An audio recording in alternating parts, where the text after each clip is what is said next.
العالم يتغير وبسرعة، ونحن نتابع وبدقة نحاول الوصول إلى الحقيقة من مصدرها مباشرة.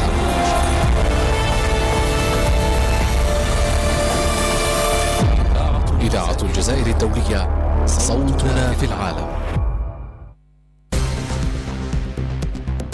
With Radio Algeria International, you will not miss a single major political or economic event. Radio Algeria International, our voice in the world.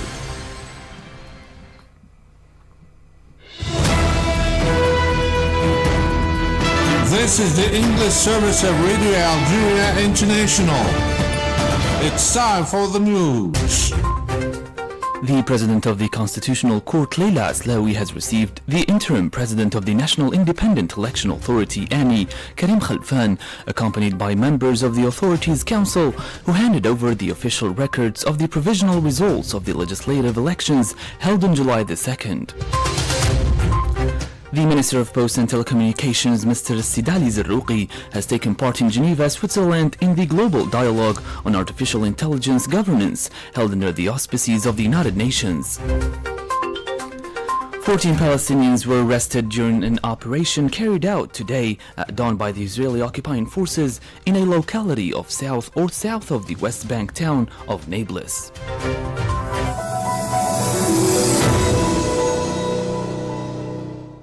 Hello and welcome to Radio Algeria International. I'm your host, Mr. Sharfi.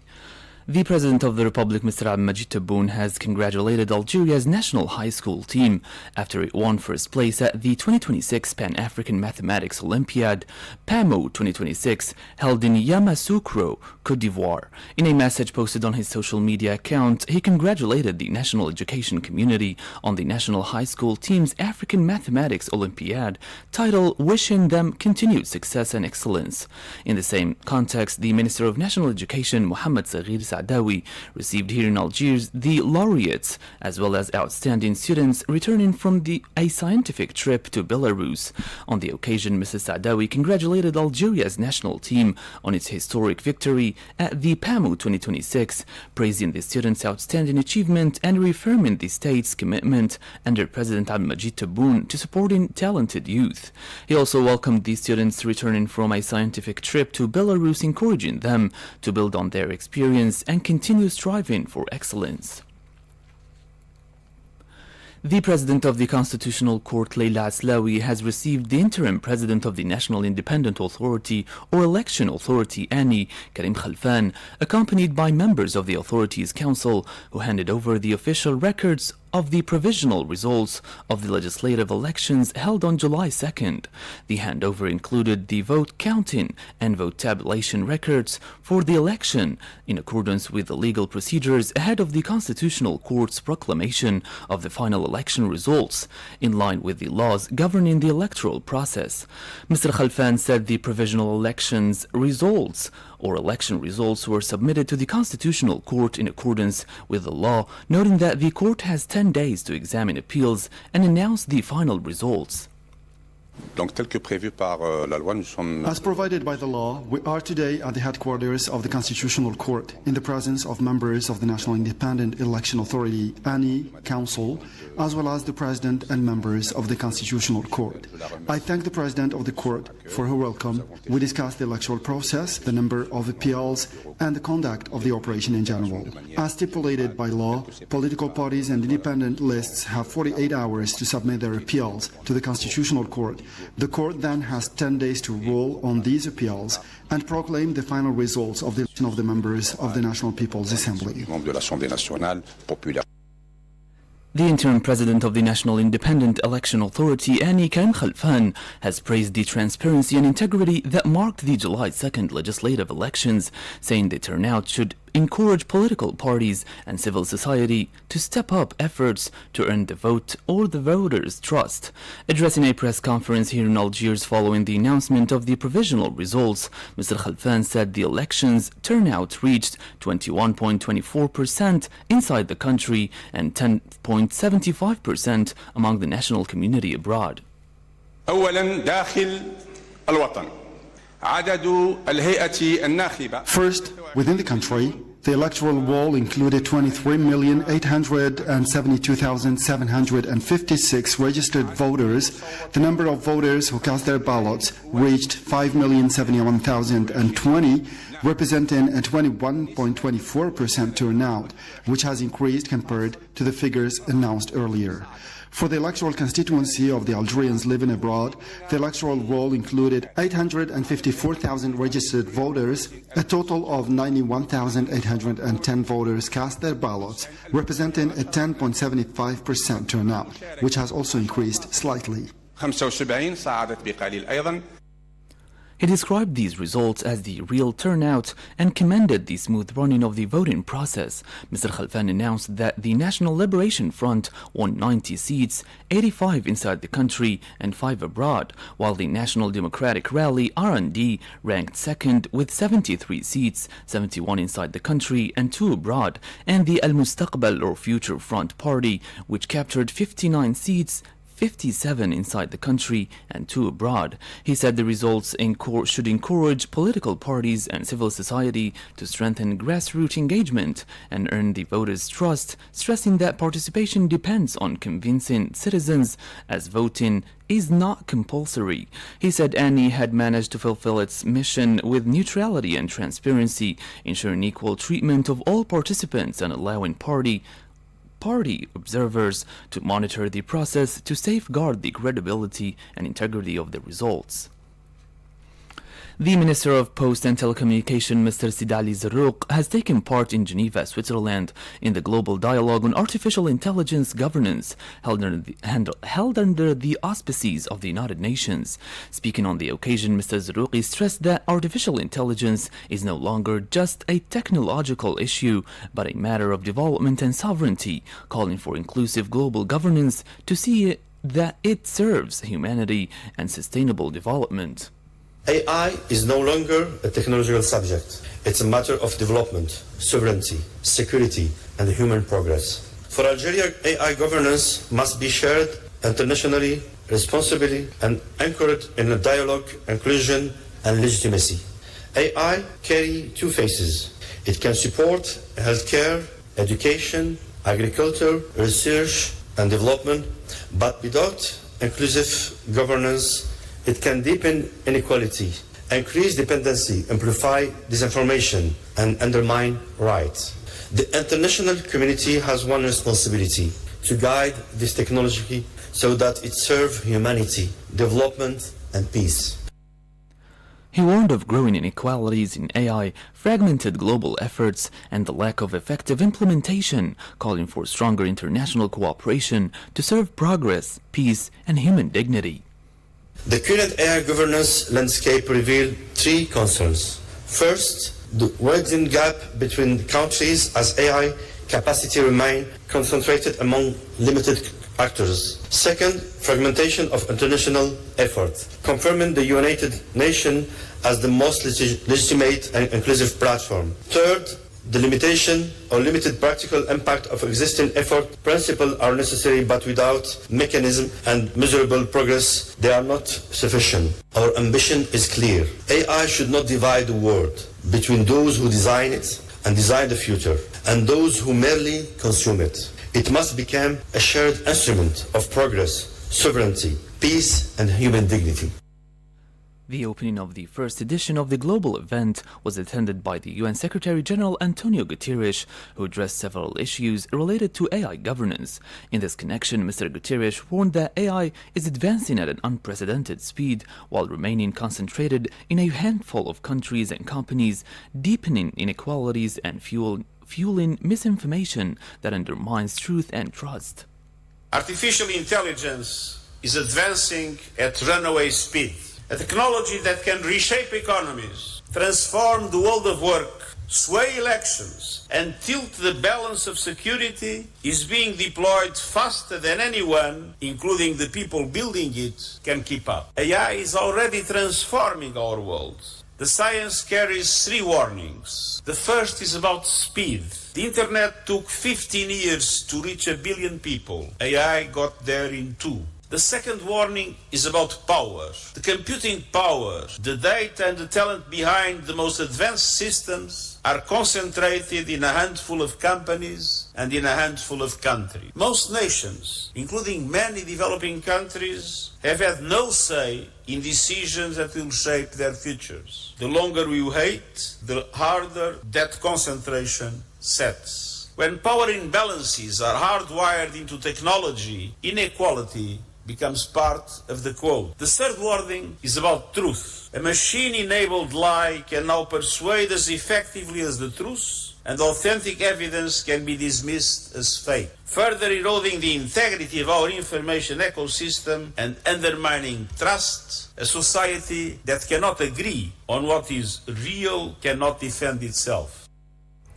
He stressed that the digital divide must not become an AI divide and called for urgent action to ensure AI is governed fairly, responsibly, and benefits all countries.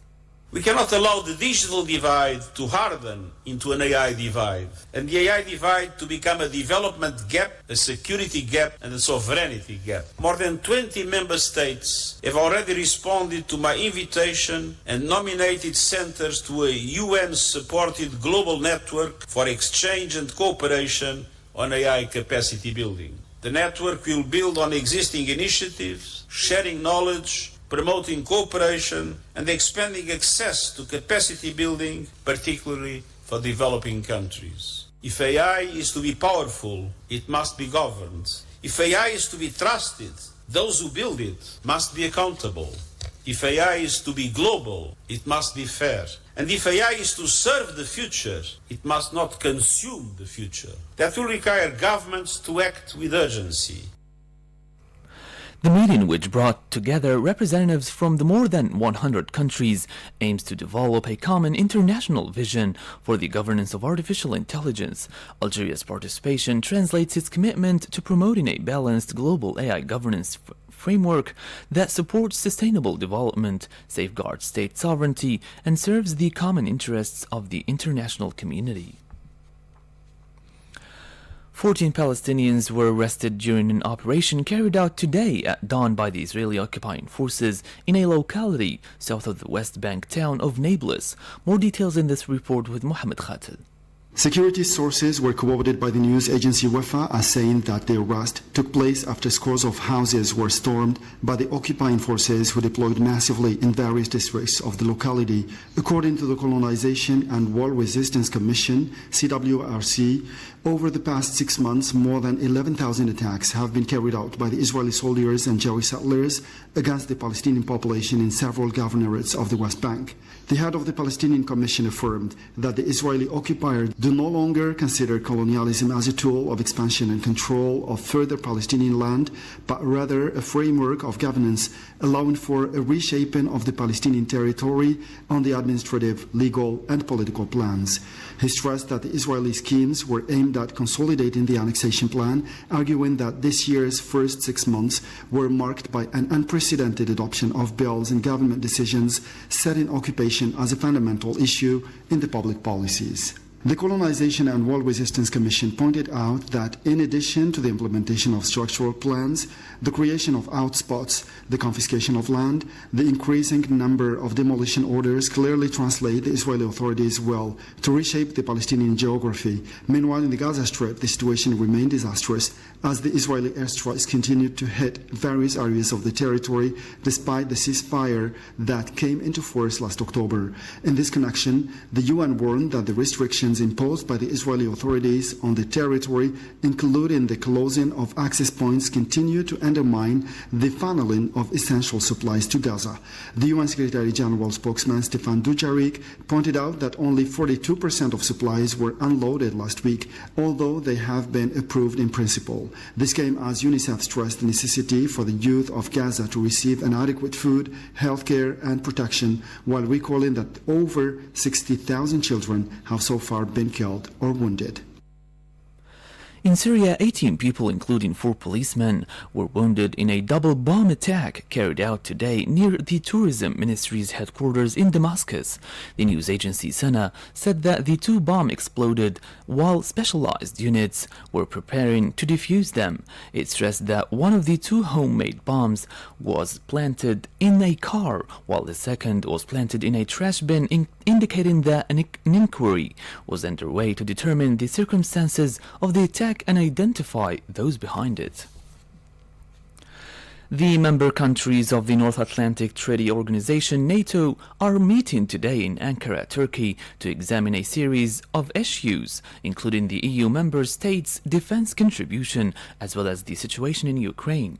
In this respect, the alliance's Secretary General Mark Rutte said that armament contacts estimated at scores of billions of dollars would be discussed during a forum on defense industry. The American President Donald Trump has on many occasions criticized the European Union of failing to raise its defense expenses, threatening to reconsider his country's relations with the Union. Last year, he managed to secure the European countries' commitment to devote at least 5% of their GDP to their security.